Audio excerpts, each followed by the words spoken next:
ప్రజల మనోభావాలతో ఇది రాజకీయాలు చేయడం అనేది సమంజసం కాదు.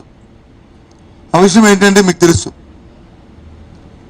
ఈ మన రాష్ట్రంలోనే కాకుండా దేశంలోనే కాకుండా ప్రపంచం యావత్తు మనందరూ ఆరాధ్య దైవంగా భావిస్తున్న మన శ్రీవారు సాక్షాత్ వెంకటేశ్వర స్వామి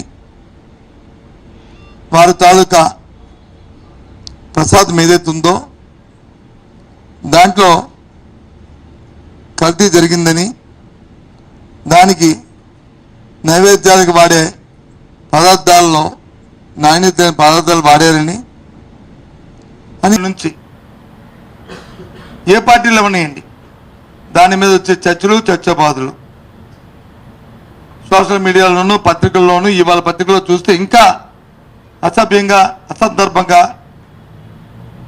దాని మీద వచ్చే రాతలు ఇది సమంజసం కాదు.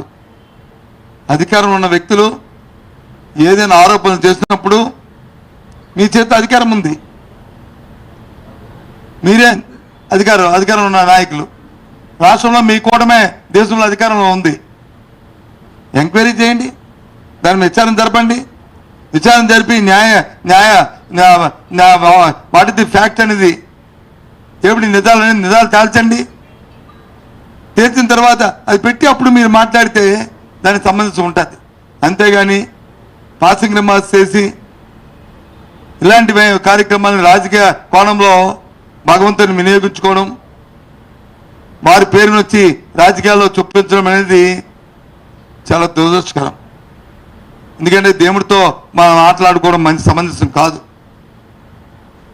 ఏదో చిన్న విషయాలు కాదు. మనం అనుకుంటాం చట్టాల్లో ఉచ్చుకులు తీసుకొని చట్టాలకు అతీతంగా మనం ప్రవర్తించవచ్చు, కానీ దేవుడితో వచ్చి మనము దాన్ని వచ్చి చేస్తే ఎవరైనా సరే దానికి మాత్రం ఇవాళ కాదు రేపు ఉంటుంది శిక్ష అనుకోవచ్చు.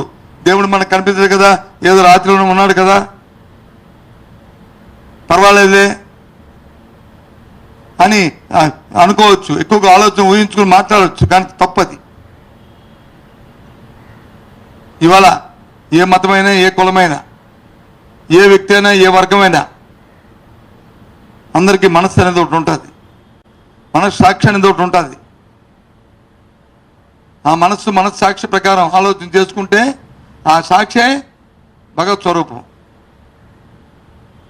అది మనల్ని ఉట్టిపోని ఇది ఒక తప్పుగా చేస్తే, దేవునికి అపచారం చేస్తే, అపఖ్యాతి తీసుకొస్తే తప్పు అది ఊరికిపోదు. ఇవాళ కాకపోతే రేపైనా దాన్ని